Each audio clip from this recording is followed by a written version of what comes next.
সেটুকু আমি না বলে পারছি না। সিএ খুব তাড়াতাড়ি লাগু হয়ে যাচ্ছে। যে আন্দোলন করেছিলাম, 3 বার যন্তর মন্তর করেছি, নিজের গাটের টাকা 4,12,000 টাকা খরচা করে শহীদ মিনার করেছি, কেউ 1 টাকাও দেয় নাই, দেবে বলে দেয় নাই। আপনারা তো অনেকে জানেন না যে সিএটার কি প্রয়োজন। 1955 সালের যে মূল নাগরিকত্ব আইন, তাতে লেখা আছে যদি কেউ পালিয়ে ভারতবর্ষে ঢোকে অথবা পাসপোর্ট করে এসে ভিসা শেষ হয়ে গেলে যায় থেকে সরকারকে না জানাইয়ে, সে যত ভোটার কার্ড করুক, আধার কার্ড করুক, প্যান কার্ড করুক, গাড়ি করুক, বাড়ি করুক, বাছাই করে ওইগুলোকে বের করে ওইগুলোর সমস্ত কিছু ক্যান্সেল করতে হবে। এই লেখা রয়েছে একদম। তারা কোনোদিন ভারতের নাগরিকত্ব পাবে না। এই নিয়ে আমাদের আন্দোলন ছিল। নিখিল ভারত বাঙালি উদ্বাস্তু সমন্বয় সমিতি, অল ইন্ডিয়া মতুয়া মহাসংঘ, এই আইন পরিবর্তন করতে হবে। কারণ আমার মানুষ পালাইয়ে আসছে সব, বেশিরভাগ।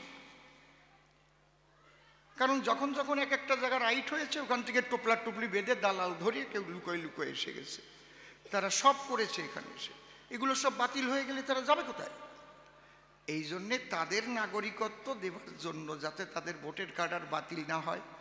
কারণ ওকে কাছে অ্যান্ড্রয়েড ফোন থাকে, এখনই খুলে দেখেন, খালি গুগল সার্চ করেন যে কি লেখা আছে, principal act of citizenship 1955 2(1)(b foreigner অ্যাক্টে কি লেখা আছে, এখনই বের করেন।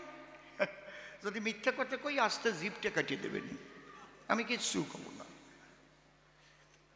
এই জায়গাটা, এই জন্যেই বিজেপি সরকার এসে দেখলো যে না, এই লোকগুলো হিন্দু, এরা যাবে কাহা জায়গা, এ কি আফগানিস্তান জায়গায়, তো ভারত মেই তো জায়গা। এই জন্য এদের নাগরিকত্ব সুরক্ষার জন্য, যাতে আর ভোটার কার্ড বাতিল না হয়, অবৈধ থেকে বৈধ করার জন্য এক কথায় এই সিএ পাশ করা হয়েছিল 19 সালে, এবার লাগু হচ্ছে। বড় আমার আনন্দ লাগছে, এই 6 কোটি মানুষ মুক্তি পাবে। আমার মতো মানুষের রাজনীতি করতে যাও কি ঠিক? কেন গেছিলাম? শুধু ওই জন্য, আর কিচ্ছু চাই না। এই মানুষগুলোকে যেন আর কি উদ্বাস্তু না বলে, সবাই আমরা ভারতের নাগরিক, আমরা অবৈধ অনুপ্রবেশকারী আর কেউ থাকবো না। এই সিএতে মুসলমানদের কোনো ভয় নাই, ওনাদের তাড়াবার জন্য সিএ করেনি তো। যারা পালিয়ে আসছে তাদের নাগরিকত্ব সুরক্ষার জন্য এইটা করেছে। যারা যারা মিথ্যা কথা বলেছে এবার সব ফাঁস হয়ে যাবে। কোনো মুসলমান এখানে কোনো রকম তাদের গায়ে কোনো আঁচড়ই পড়বে না, তারা তো এই দেশেরই নাগরিক। কি কইছি বুঝতে পারছেন? এই মিথ্যাবাদীর এবার ধরা পড়ে যাবে যে আমরা এতদিন মিথ্যা কথা বলেছিলাম, হারে কপাল রে, তোমাদের তাড়াই দেবে। দেখবে আমাকে তো কিছুই কই না, বুঝেছেন? এইটা আমার সবচাইতে আনন্দ পাবো এতে, কারণ 6 কোটি মানুষ মুক্তি পাবে, উদ্বাস্তু তকমা তাদের ঘুচে যাবে। আর কেউ, আমি বলেছি এই উদ্বাস্তু নাম যেন আর না থাকে, কেউ উদ্বাস্তু না, সবাই ভারতের আমরা নাগরিক। হরিবল হরিবল।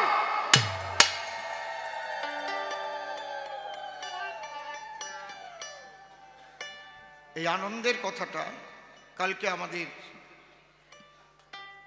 মন্ত্রী সাহেব ঠাকুর মশাই জানিয়েছেন এবং একবারে লিখিত দিয়েছেন। কারণ উনি তো দিল্লিতে থাকেন, উনি খবর রাখেন, আমাদের কাছেও খবর একটু একটু আসে, আমরা বলতে চাই না, কারণ আমরা অল্প জলের তিত পুটি, কেন করব ছুটাছুটি, কি বাবা? এই জন্যে তবে আন্দোলন সফল হবে। আপনারা সবাই আনন্দে খোলকর্তাল বাজাইয়ে পথে নামিয়ে যাবেন। জয় ডাঙ্কা খোল করতাল যার যা আছে তাই নিয়ে হরিনাম করতে একেবারে পথে নেমে যেতে হবে আনন্দে, আর ভয় নাই। জয় হরি বল। তাহলে এইবার আমরা এখানে কিন্তু কোনো রাজনৈতিক কথা না, কে তৃণমূল করে, কে বিজেপি করে, কে সিপিএম করে, সে কথা না। এখানে সমস্ত ওপার থেকে যে আসা মানুষগুলো তারা মুক্তি পাবে। এমন না যে বিজেপি করলি সেই মুক্তি পাবে, তৃণমূল পাবে না, এরকম না। আরে কপাল রে, বুঝেছেন? এই জন্য আনন্দটা সবার জন্য, সবকা সাথ, সবকা বিকাশ, সবকা প্রয়াস, সবকা বিশ্বাস, সবার জন্য। প্রশ্ন তো ভালো করেছে, গল্পটা কি বললো? ফুটো ডেরা, সামনের লুঙ্গি উঁচু করে নাকি বলে নল সহ 14 টাকা, আর বুড়ি নাকি পিছনে যাই উঁচু করে কয় ও ফুটুয়া ডেরাম, এই জন্য কম দাম। আচ্ছা, কার বাড়ির ডেরাম ফুটো নাই আপনারা কন? উনি এইবার আসলে ফেবিকুইক দিয়ে ওনার ফুটো আটকাই দেবো আমি।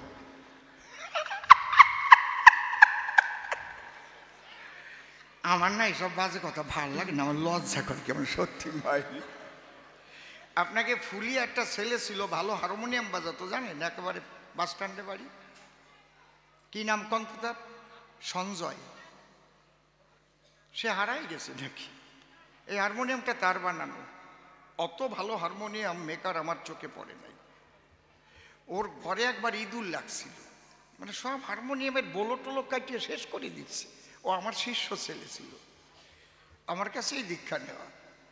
দড়ি ছিল বাড়ি ঘর না, আমি কিন্তু ওই যে ব্যবসার গুরু টুরু না, এই যেন ভাববেন না আপনারা। আবার দিলাম, আমি যা বলার ওরে বলে দিলাম। এখন আমার একদিন আইনিয়ে খবর দিয়ে কয় বাবা দোকান টোকান তো শেষ হয়ে গেল, কয় ইঁদুর লাগছে। আমি বললাম এর মধ্যে ইঁদুরের মধ্যে একটা বড় ধারিয়ে ইঁদুর আছে, দেখবি।